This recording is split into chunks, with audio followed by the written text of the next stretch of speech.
Hey guys, Zomfox here, and today we're going to be looking at the best player that each UFL team has re-signed about a week before free agency. That's right, UFL free agency is, well, supposed to start in like a week. With how much everything's been pushed back because of the whole new ownership, potential relocation, we'll see if that ends up happening. At least it's supposed to be in about a week, so I figured that now would be a good time to actually talk about this. Look, we always talk about the best players to get re-signed before a season comes around. But this time it matters even more because of the fact that these players could end up leaving.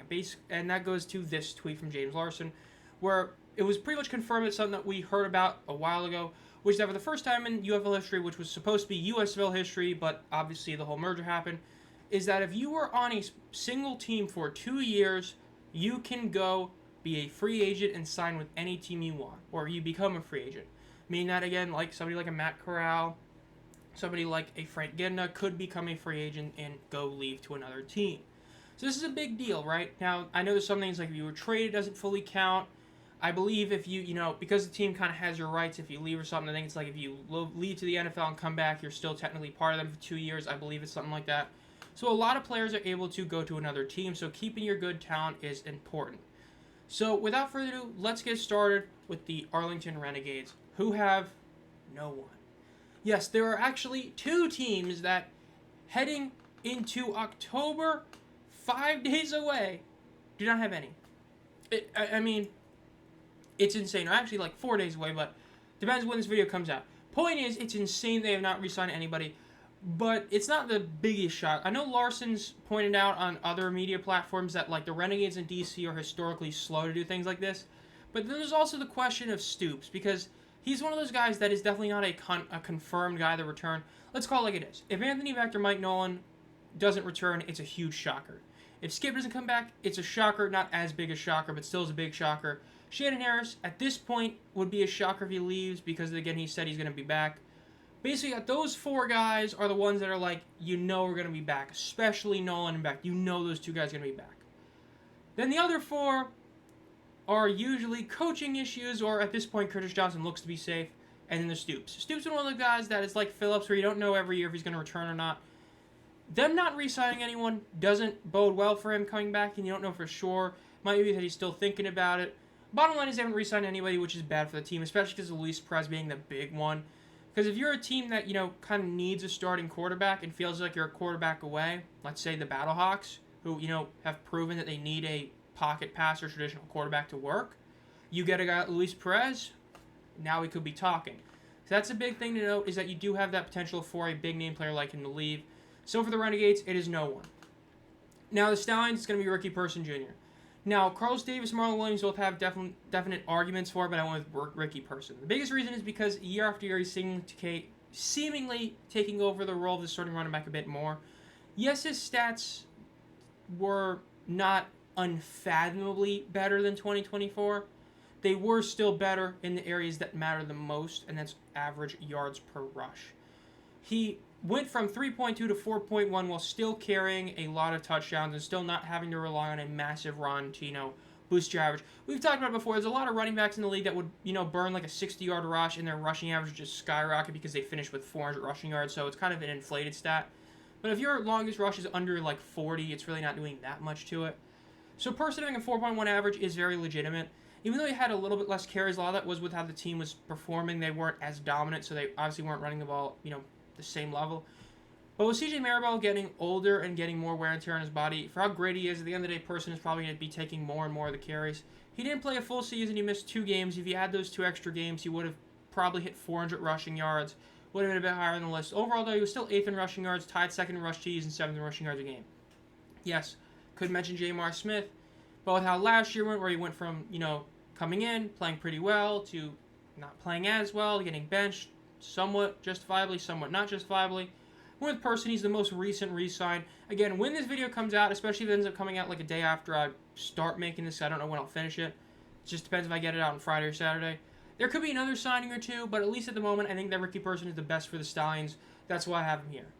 Now, for the DC Defenders, it is Ty Scott. Now, there is an asterisk. Yes, for most players on the roster, I would have still picked him. But objectively, technically speaking, he didn't earn this. Ty Scott did not earn this right because he is the only player they've re-signed. To Larson's point that I mentioned earlier, that's it. They just re-signed him. I think it's about 36 hours ago from when I'm recording this, something like that. But he's the only player currently re-signed for the team for 2026. Now, this is a big deal. Ty Scott got hurt last year, and this is a big question mark because he did, a really bad leg injury. I believe it was he broke his leg, and he missed most of the season. Or he came back for the championship game and had one massive 73-yard touchdown bomb, which showed that he still got it. And in the 3 games he played, it was insane. I mean, he had 200 receiving yards in 3 games. I mean, he would have had over 600 had he played 9 games and kept up that pace. So he was on pace to have a really good season, and obviously in 2024 he had a 400-plus yard receiving yard season. He's been their number one receiver when he's been healthy, obviously. For how great Chris Rowland is, Ty Scott's been the guy ever since they lost their big receivers like Lucky Jackson and Chris Blair from the XFL in 23. So him back is a big deal. Again, he didn't earn this spot. He just got it, but he probably would have earned it, barring it was man, I really can't think of that many guys. Rowland, because of how much he impacts the overall team, I would have probably put him higher than that.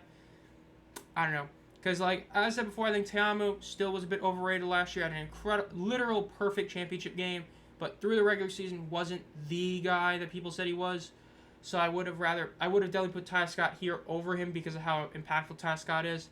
But Chris Rowland would be the only guy higher, but congrats to Ty Scott. Glad he's back for the league. Now, the Houston Roughnecks is Justin Hall. This one, there is no one else on this roster you could do this for. Justin Hall has pretty much been, since he joined the Gamblers in 23, if I'm not mistaken, he's basically been the best player, on the team, period. Right, Chris Odom obviously had the insane 2022, and they got Justin Hall, all USFL team, and really could have easily been all UFL the past 2 years. He's been back-to-back receptions leader, and this year, especially because last year he tied it. This year he had it by almost 20, but Sal Cannella was second at 44. First in receptions is insane. Third in yak, so he was getting a lot of yards after catch. Literally half his yards were yak.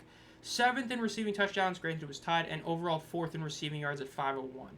And this is despite the fact that, again, he didn't have the greatest quarterback throwing him all season.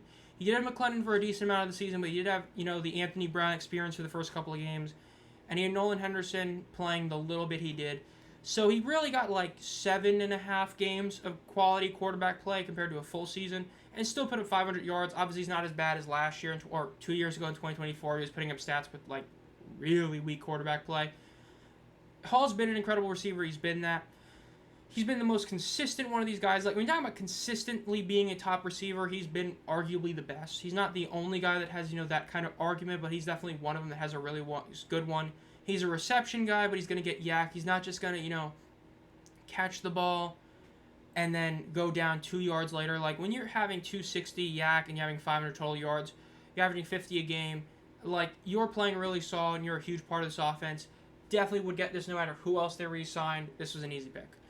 Next to the Showboats, we're going to go with Eli Walker. Now, this is one of the tougher teams because they only had 4 or 5 guys re-sign. The only other one that had a somewhat arguable mention is Matt Mangle, but I know Larson trying to really prop him up. He's been a consistent guy, but last year, statistically wise, he wasn't the greatest. Yes, there was protection issues. Eli Walker gets the nod. After being out for 2024, he came back to 2025 and proved he still had it. As safety, he had 57 tackles, which wasn't just that's a good amount of tackles. He was top 10 in the league. He was tied at 9th. And then he was tied second in solo tackles, which shows that he was really doing his job as a safety, getting those guys that were getting in the backfield. And he's somebody that can, go at the line of scrimmage and make some plays up there. Has a TFL, has an interception, had a couple of defended passes. Overall, a really solid DB on a really not that great team last year, but the defense was a big part of the team actually being decent. The defense, as I talked about before, despite not getting that many sacks and turnovers, were still able to have overall improvements on their yards and points allowed. Eli Walker was a big part of that. Definitely the best one they've re-signed so far. Those guys that could easily overtake him, but at the moment, Eli Walker. Now we have the Panthers with Frank Idna. There's a couple of really big ones you could easily argue. Toa Taua had an incredible year last year, and he's back. DJ Miller had an incredible year, and he's back. But I'm going with Gidna because of the importance he brings to this team. Just like Marlon Williams, how Marlon Williams is a legit case for the Stallions, Gidna's the same way because he's been with this team every single year. 22, 23, 24, 25. Heading into his 5th consecutive year for the Panthers, there is a big deal with that. And the fact that the defense has definitely been noticeably different with and without him. Now, this is where it's a double-edged sword. Scary part. He once again left with a pec injury this season and was out for, well, the last few games of the season, missing the playoffs and the last 2 regular season games. The bright side, he had that same injury last year or 2 years ago and came back this past season and was looking really good. In 7 games, he had 61 tackles, 4 TFLs, 2.5 sacks. He plays a full season, very solid chance he ends up being an all UFL linebacker. He was a USFL DPOY the last time he was playing a full season, still finished top 10 in both tackling stats despite missing it, and was like that borderline top 25 for both TFLs and sacks. Really, really damn good player. The fact that he's back is a big deal for that team morale, because when you see a guy like him return, it makes a lot of people be like, okay, maybe we should return. Because this is somebody who, again, has played 4 years and has not won a spring football championship. If he wants to win a championship, he easily is within his right to go somewhere else, saying that, you know what, I've given my best and I can't. The fact that he's come back proves that he is here for the Panthers. He's here for Michigan. Mike Rapole better listen to that. He's here for Michigan. Not Columbus. He's here for Michigan. And the fact that he is here to win a championship. So when you see that, it's like, that gives you that breath of relief that, maybe we get Breland Speaks back. Maybe we get, Perkins back. Maybe we get all these other big-name players back. Because right now the Panthers, on paper, are the best team in the league by a country mile because they've re-signed so many players. It's a big part of why I really love what Mike Nolan's doing here. I know some people aren't the biggest fan of him as an overall coach, but a big reason I've always been a big supporter of him after the 2023 season, heading into 2024, he has clearly built this team to be the best team in the league. Because last year, they had such a little roster turnover, all things considered, and I heard multiple people tell me that was the biggest issue with the team, and I said, no, it's spring football. That's a good thing. Keeping your team the same, improving on small areas, what you want. And guess what? They got farther than they ever did. And so far, it's looking like they're trying to do that again. Bringing back as many key pieces as early as they can, getting ahead of the free agency curve, saying we do not need big free agents. We just need our team to give it another shot, try to stay healthy. Love that he's back. It's a huge boost for the morale of the team. It's a huge boost of hope that players will return. Panthers got to be Frank the Tank. Now, the Brahmas, no one. Yep, none. They have re-signed nobody once again. It is actually hilarious that we have 2 teams that signed none. But yes, there's no player that actually came back for the Brahmas, at least at the moment. So the answer is none. Now, the biggest reason for this is because the coach question mark, I would assume. With the Showboats, everybody pretty much knows that it's either going to be within house. It's either going to be Jim Turner gets the official nod, Noel Mazzone gets the official nod, or Jaron Horton gets the official nod. Pretty much everybody kind of feels that way. Brahmas, not as much. Is it going to be Wade Phillips? Is it going to be Pardee? Is Pardee going to want to do a full overhaul on the staff? Is Wade going to want to do an overhaul, or is it going to be somebody new?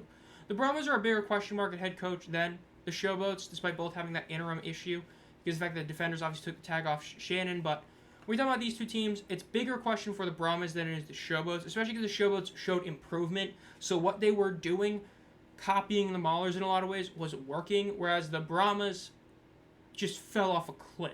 And the only thing that showed any sort of improvement was the offense, and even then it was like you went from the highs of the early 2024 season and middle to the tank job you did in the playoffs and the early season to then going back up to mediocre as all hell. So it's not like Pardee did a good enough job to keep it. I personally would give him another shot at head coach. That's because I like the idea of getting a younger guy a shot at head coach. If you're not a dependable every year, you're going to be there like a Mike Nolan. As much as I think that for the team's sake, Beck might need to move on, but at least from a league perspective, I fully am fine with him staying. I've already talked about that. He's like Mike McCarthy was. Do you really want regular season success? Do you want postseason success? Spring football is different because you want to build chemistry and all that, blah, blah, blah. Point is, big question mark as a head coach, so I'm not too shocked that guys haven't re-signed. Big question mark, but we'll see. But that's the Brahmas. And the last team is the Battlehawks, where by process of elimination is Kayvon Lattilus. Now, this is one that actually gets better because of the NFL. So they re-signed about 4 players, and Lattilus is the only guy that was getting any real snaps. Well, one of the guys getting real snaps. So I went with him because he only played in 2 games, really played in 4, but really only played in 2, and those were the last 2 games of the season when they were playing backups. Now, they were playing backups, so they were not playing backups, especially San Antonio. DC was playing some, but both teams are playing to win because they had nothing else to really do aside from Week 10 DC. But point is, he looked good in the games he played. He averaged A really solid 5.96 overall yards per rush. He had a couple of big rushes on both games that he played in.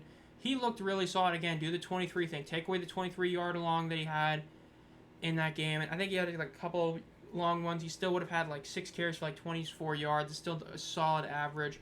Take away the 18 he had against DC. You subtract 18, it's basically getting rid of 20, obviously, so you're at like 40. Technically 41, obviously, but if you call it 40, it's 4 yards a rush. That's still a solid number. Actually, it's better because you had 9 rushes. He was solid.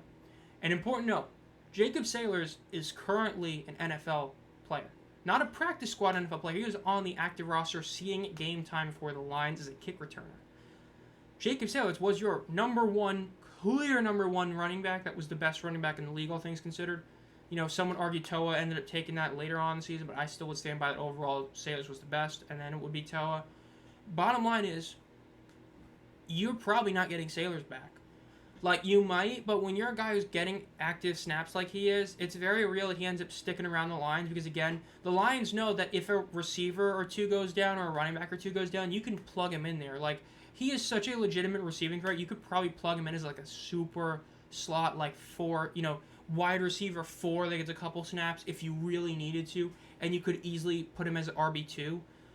So you lose him almost guaranteed. So that means that you want guys who have been with the team, because currently he's the only guy even on the roster, like, overall, because, like, Durant ended up leaving somewhere. You know, I think he got picked up somewhere else as well. So Lattell is the only guy even on the, like, overall roster, let alone re-signed roster. And I think that all things considered, he's definitely one of the bigger re-signs for the team, or that could be. I think he has a real shot of being a good one. Like, if we were talking about this in a fantasy perspective, I think he would be a very sneaky late-round pick to be your, like, RB3 or 4 on a fantasy team next year in the UFL. That's just a feeling I got. You never know, like, because the Panthers with Toa getting better, Nate McCree playing, Matt Colburn kind of is really, really weird when he comes back from injury or whatever. Is he going to come back as well? Is he going to leave? Because then if you're the Battlehawks, he's a guy that could legitimately replace Sailors to an extent. So maybe they go after him. So you never know for sure. But at least at the moment, got to go with Lattilus. But overall, that'll do it. This has been ZomFox. If you enjoyed this video, make sure to subscribe and hit the bell so you're notified when I upload any videos. Think about becoming a community member for as low as 99 cents a month to get an exclusive video every month. That's a non-UFL video. You get access to T-emojis and all that.